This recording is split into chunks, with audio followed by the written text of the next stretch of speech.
Trust doesn't break loudly. It cracks in silence while you're still believing. That truth followed me long after everything fell apart. Back then, I didn't know what it meant. I thought my family was solid, unshakable. We shared meals at the same table, argued about small things, laughed at old jokes, and talked about the future like it belonged to all of us. I believed loyalty was automatic when blood was involved. I believed love was protection. That belief made me careless. I didn't notice the pauses when I walked into a room. I didn't question why conversations stopped suddenly or why doors were quietly closed. I ignored the way smiles stayed on faces just a second too long. I told myself everyone was busy. I told myself I was imagining things. I was focused on working, providing, and protecting what I believed was ours. I carried responsibility proudly, thinking that was my role. While I believed, they planned.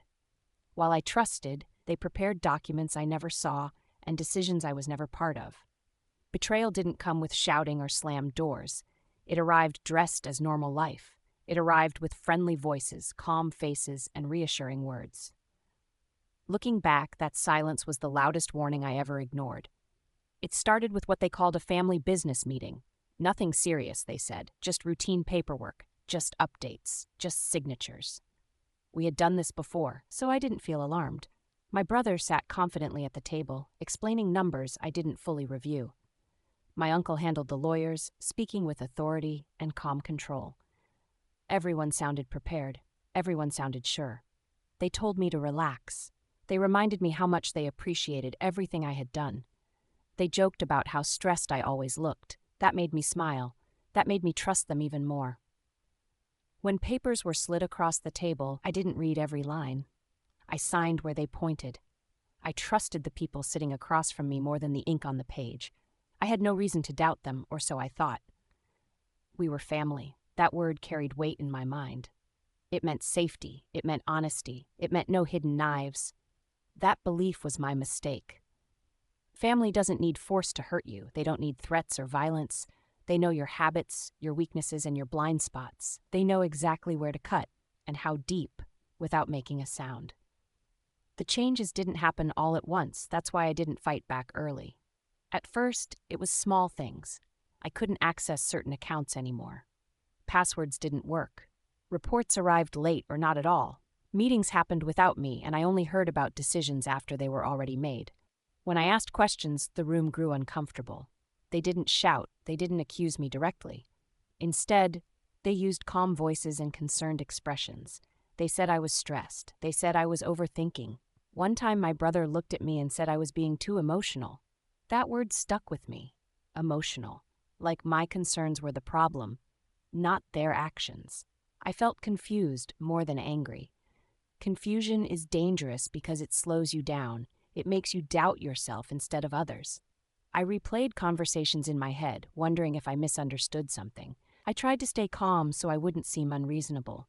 I didn't realize that my silence was exactly what they needed. While I searched for clarity, they moved freely. While I questioned myself, they tightened control. Confusion kept me quiet, and quiet kept them safe. Then came the lie that changed everything. They sat me down and told me the business was failing. They said money was disappearing. They said debts were piling up faster than expected. Their faces were serious, their voices steady. They said sacrifices had to be made if we wanted to survive. I believed them without demanding proof. I agreed to step back.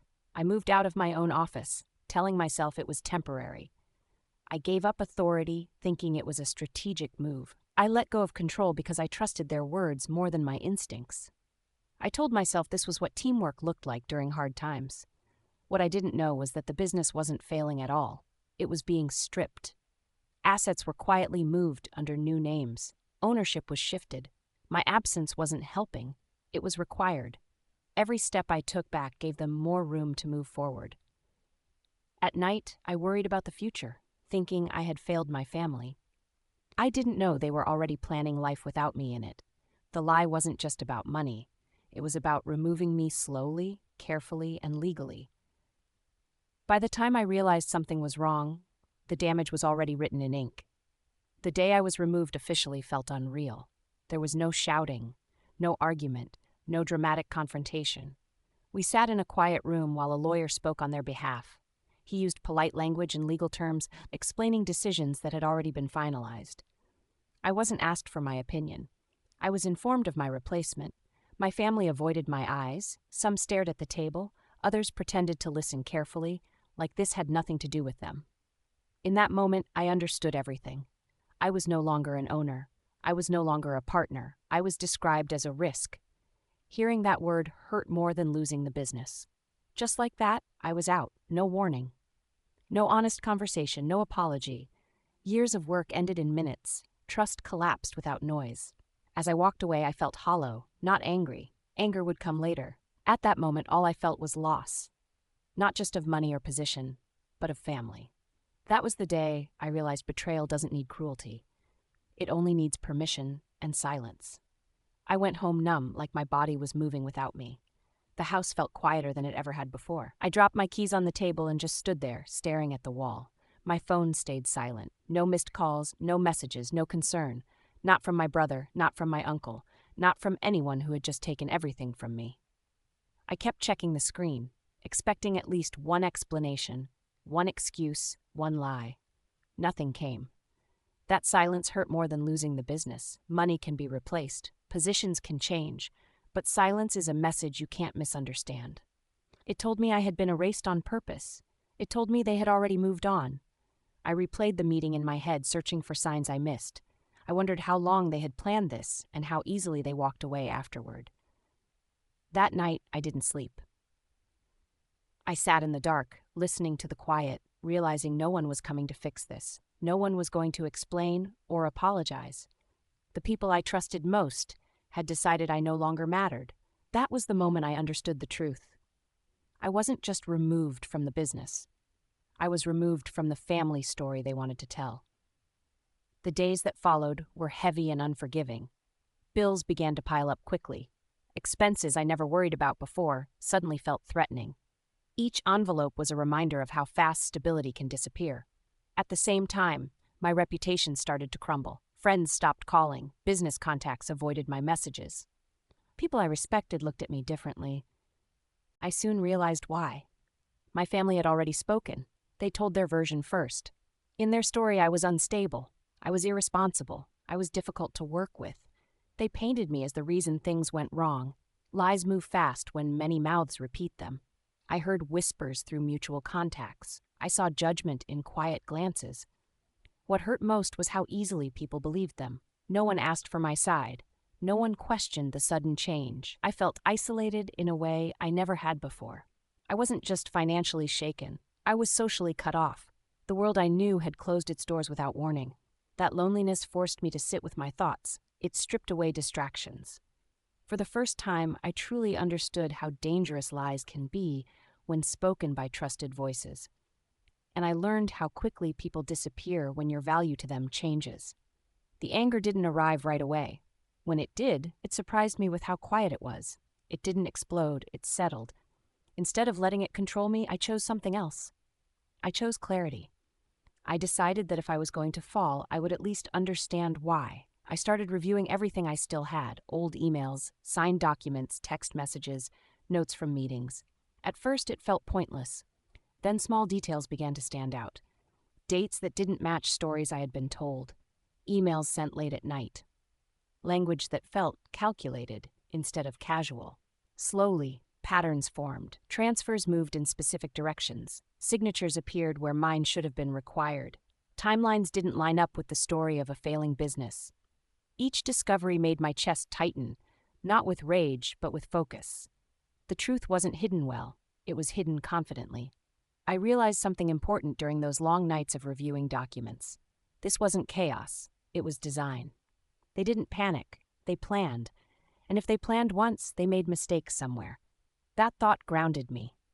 I stopped feeling like a victim and started feeling like a witness. And witnesses, when patient, become dangerous. I didn't rush into confrontation. Instead, I met with a lawyer quietly. He wasn't flashy or aggressive. He didn't promise revenge or justice right away. He listened carefully while I spoke.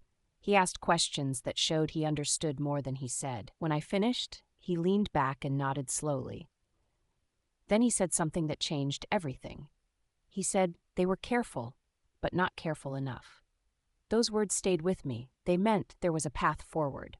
Not an emotional one, a legal one. We reviewed the evidence together. He pointed out inconsistencies I hadn't noticed. He explained how overconfidence often leads to small errors that become large problems later. For the first time since everything collapsed, I felt something close to relief. I didn't feel excited.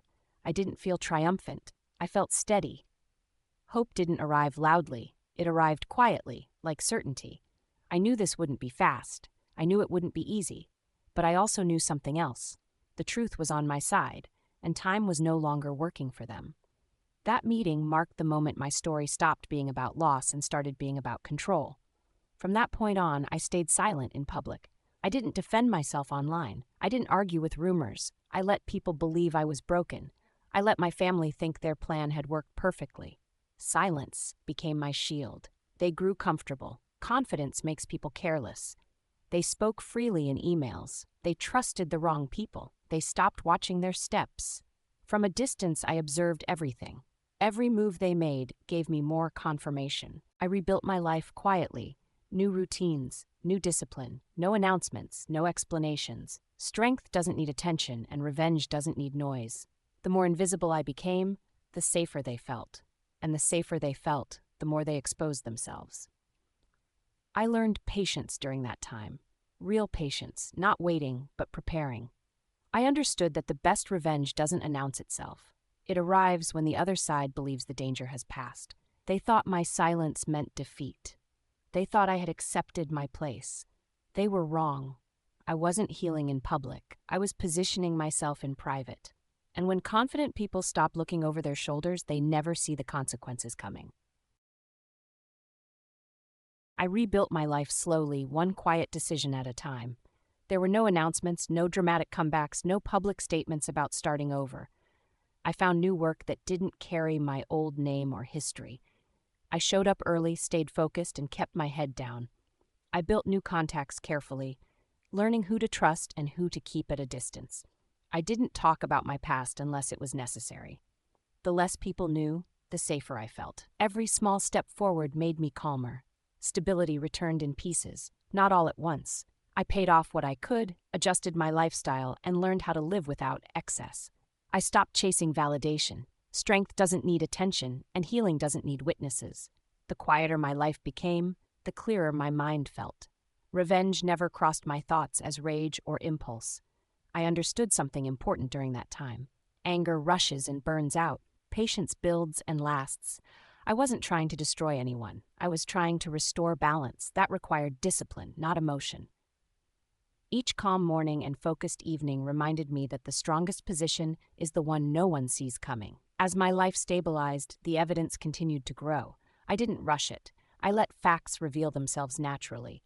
Emails surfaced that confirmed intent, not accidents or misunderstandings. Words were chosen carefully in those messages, but patterns don't lie. I compared dates, attachments, and responses. The same names kept appearing in places they shouldn't have been.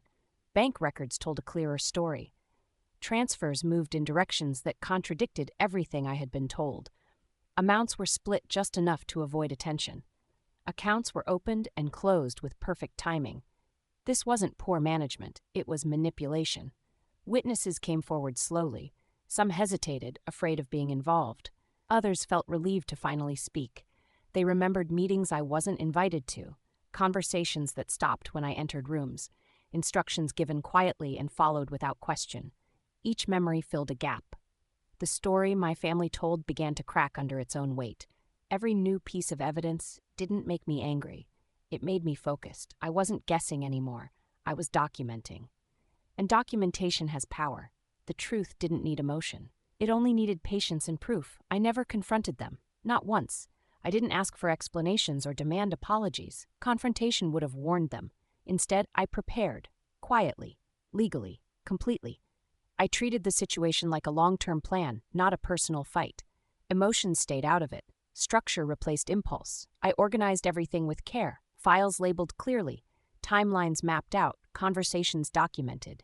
Every detail mattered. I reviewed the material repeatedly, searching for weaknesses in my own understanding. I asked questions. I double-checked assumptions. I made sure nothing relied on memory alone. I worked closely with professionals who understood discretion. No one involved spoke casually. No one speculated. Everything was based on evidence. That discipline gave me confidence. I wasn't hoping for justice. I was building it. During this time, I learned restraint. Silence became natural instead of forced. I stopped thinking about how they would react and focused on what the process required. Preparation isn't exciting, but it's effective. I knew that when the time came, there would be no need for arguments. The facts would speak clearly on my behalf, and facts don't flinch under pressure. The first move wasn't dramatic, and that was intentional. It started with a letter. Polite, professional, calm, no accusations, just questions. Then came another letter, addressing a different detail. Then an official audit request followed. Each step was legal, measured, and impossible to ignore. At first, they dismissed it. They assumed it was routine. They believed their past control still protected them. But as more questions arrived, the tone changed. Requests became harder to answer.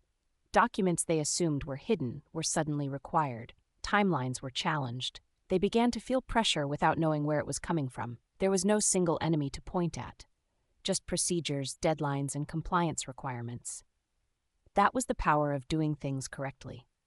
It removed emotion from the situation. I didn't celebrate. I observed. Each response revealed more than they intended. Delays spoke loudly. Excuses contradicted earlier statements. Silence returned, but this time, it worked in my favor. The system doesn't care about family ties. It only cares about records. And the records were starting to tell a different story than the one they had built. Their confidence began to fade, slowly but visibly. Meetings that once felt relaxed became tense. Conversations shortened. Trust inside their circle started to collapse as pressure increased. People questioned each other. Responsibility was quietly shifted. No one wanted to be the one left holding blame. I watched from a distance, staying invisible. I didn't interfere or rush the process. I let it unfold naturally. When people feel cornered, they expose themselves. Mistakes multiplied. Decisions contradicted earlier choices. Their unity fractured under scrutiny. I noticed the change in their behavior. Smiles disappeared, voices lowered. Emails became careful and defensive. The certainty they once had was gone. They were no longer in control of the narrative. The system was. I felt no joy in watching them struggle. What I felt was calm. A sense of alignment. Things were moving as they should have from the beginning. I understood then that revenge doesn't need cruelty. It only needs truth applied correctly. From that distance, I saw clearly. The collapse didn't come from me attacking. It came from them being forced to face what they had done, without protection or silence to hide behind. Regulators stepped in quietly at first, the way they always do. No announcements, no headlines, just formal notices, requests for records, and scheduled reviews that couldn't be postponed. I knew it was happening before most people did, because I understood the signs. Partners began to pull out, not dramatically, but cautiously. Meetings were delayed, contracts were reconsidered, long-term plans were suddenly put on hold. The business stoles started bleeding slowly. Then all at once, cash flow tightened, credit lines were questioned, deals that once closed easily began to stall. They reached out for help, but this time no one rushed in to protect them. Influence works until it doesn't. Confidence collapses quickly when systems stop responding. I watched as pressure mounted from all sides. The same people who once spoke boldly now sounded unsure. Decisions were delayed. Responsibility was passed around like a burden no one wanted. For the first time, they were reacting instead of controlling. There was no satisfaction in this stage, only clarity. I understood then that what they lost wasn't just money, it was certainty. The safety net they believed would always catch them was gone, and without that, every move became risky. This time there would be no quiet escape. The truth didn't explode into public view. It leaked, slowly, carefully, one document at a time, not through emotional accusations or dramatic interviews, but through verified facts. Filings became accessible. Records were reviewed. Independent analysts began asking questions. Patterns emerged where excuses once stood. Documents don't argue. They don't raise their voices or lose control. They simply prove. And proof is patient. As more information surfaced, The narrative shifted. The story people believed started to feel incomplete, then uncomfortable, then impossible to ignore. Media coverage followed the facts, not the feelings. Articles used cautious language but firm evidence. Words like alleged disappeared as confirmations appeared. Public confidence changed direction without me speaking once. That was the most powerful part. I didn't need to defend myself. The truth did it for me. I stayed silent, watching the conversation change tone. Comments turned from support to suspicion. Praise became distance. The same people who once repeated lies now questioned them. Truth doesn't need urgency. It only needs space. And once it has room, it spreads naturally, leaving no place for false stories to hide. My name cleared without a single public statement from me. Slowly, quietly, my reputation returned to its rightful place. Business contacts reached out again. Old partners apologized for their distance. Some admitted they had believed the wrong story. Others didn't explain at all. I didn't ask them to. At the same time, their names darkened. The respect they once carried faded under scrutiny. Invitations stopped. Opportunities vanished. People who once praised their leadership now avoided association. The roles reversed without confrontation or celebration. Just consequence. I noticed how differently people treated me now. Conversations felt honest again. Trust returned, not loudly, but sincerely. I understood then how fragile reputation is and how powerful truth can be when allowed to stand alone. What struck me most was how effortless the reversal felt. I didn't fight for it. I didn't argue for it. I let facts move freely. Watching that change taught me something important. Justice doesn't always arrive with noise. Sometimes it arrives with recognition. And recognition, when earned, carries more weight than any apology or explanation ever could. They tried to call me when everything began collapsing. At first I ignored it. Then the messages came. Short ones, careful ones. Then longer ones, filled with explanations and regret. I listened to none of it. I didn't return the calls. Silence felt appropriate. Some apologies come too late to matter. Not because forgiveness is impossible, but because timing reveals intent. They didn't reach out when I lost everything. They didn't call when my name was being destroyed. They called when they needed something. I didn't feel anger when I saw their names on my screen. I felt distance. Emotional distance. The kind that comes when you've already moved on. They wanted conversation. I wanted closure. Those are not the same thing. I realized then that revenge wasn't about hearing them admit wrongdoing. It was about removing their power over my life. And that power was already gone. Answering would have given them something they didn't deserve. My attention. Silence had once been used to hurt me. Now it was simply a boundary, a calm, final one. Court decisions followed in steady succession. Nothing dramatic, just rulings, orders, and consequences written in legal language. Assets were frozen, accounts locked, deals canceled, authority removed piece by piece. Power doesn't disappear suddenly. It erodes under accountability. I read the decisions carefully, not with excitement, but with understanding. Each outcome confirmed what I already knew. The system works slowly, but when it moves completely. There were no shortcuts this time, no influence to lean on, no favors left to call in. The silence they once gave me returned to them in full. Calls went unanswered. Doors stayed closed. The same quiet they used to erase me now surrounded them. And unlike before, no one rushed to explain or soften the truth. I felt no need to celebrate. What I felt was relief, a sense of balance restored. Justice didn't come with applause, it came with finality. And in that finality, I found peace. The chapter they wrote for me was over. The one they wrote for themselves had reached its conclusion. I didn't smile when they fell. I didn't celebrate or feel the rush people imagine comes with revenge. What I felt was calm. A deep, steady calm that settled in my chest like a long-held breath finally released. Justice isn't loud. It doesn't announce itself or demand applause. It simply arrives and stays. That's what this felt like, final. I watched the consequences unfold without inserting myself into the moment. There was no need. Everything that happened followed the truth, not my emotions. I realized then how much energy anger had taken from me before. Now, there was none of that weight left to carry. I wasn't proving anything. I wasn't winning anything. I was just standing on solid ground again. People often think revenge looks like satisfaction or joy. For me, it looked like peace. It looked like sleeping through the night without replaying conversations. It looked like waking up without resentment. I understood that justice had done what anger never could. It closed the door completely. In that calm, I felt something else too, clarity. I knew I would never trade that feeling for loud victory. Silence had hurt me once. Now it protected me. And in that quiet finality, I found something better than revenge. I found freedom. They lost respect before they lost money, and that was what hurt them most. Money can be recovered in time. Reputation is harder to rebuild once it's stripped away. I could see it in the way people spoke about them now. Voices softened, praise disappeared, distance replaced admiration. Meetings they once led were now avoided. Invitations stopped coming. Names that used to open doors no longer carried weight. People listened politely but no longer trusted fully. That change was subtle but permanent. Respect doesn't leave dramatically.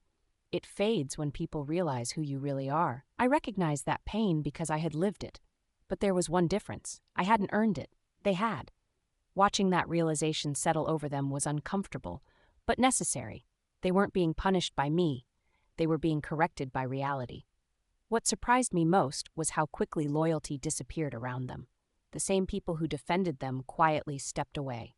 That taught me an important lesson. Power attracts people. Character keeps them. I didn't enjoy seeing them lose standing. I accepted it as the natural outcome of their choices. Respect is currency you don't notice until it's gone. And when they lost it, they finally understood what they had taken from me first. I walked past them once, unexpectedly. No confrontation, no words exchanged, just a brief moment where our paths crossed. They looked smaller than I remembered, not weak, not broken, just exposed. Like people who no longer had a story to hide behind. They noticed me too. I saw it in their posture, the hesitation, the uncertainty. There was no anger in their eyes, just awareness of what they had done and what it had cost them. I didn't slow down, I didn't change my expression. I kept walking. That moment stayed with me longer than I expected. It wasn't satisfying, but it was clarifying. I realized I had outgrown the need for acknowledgement. I didn't need their regret or validation. Seeing them clearly was enough. Exposure is powerful. It removes illusion. Once people are seen for who they are, they can never return to who they pretended to be. That's what made that moment final. As I walked away, I felt lighter. Not because they suffered, but because I no longer carried them with me. That was the real victory. I wasn't tied to their actions anymore. I was free to move forward without looking back. I moved forward without them, and I did it intentionally. I didn't rebuild on top of old foundations. I started fresh, new routines, new goals, new standards for who I allowed close to me. I built a life that didn't require explanation or defense. There was no bitterness guiding my steps. Bitterness keeps you connected to the past. I wanted distance, not attachment. I took the lessons with me instead. I learned how to listen to silence. I learned how to read patterns instead of promises. I learned that trust is earned through consistency, not shared history. My new life felt quieter but stronger.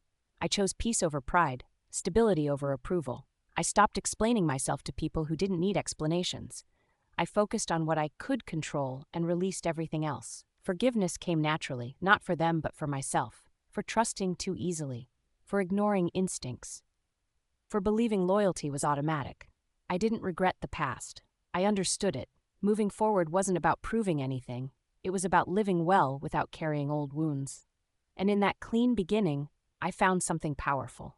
Not revenge, not justice, just growth. They thought betrayal would destroy me.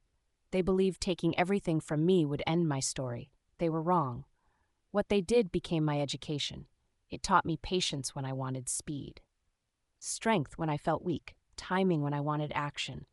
I learned that silence can be strategic, that truth doesn't need shouting, that preparation outlasts impulse. I didn't rise by pushing others down. I rose by standing still long enough to see clearly.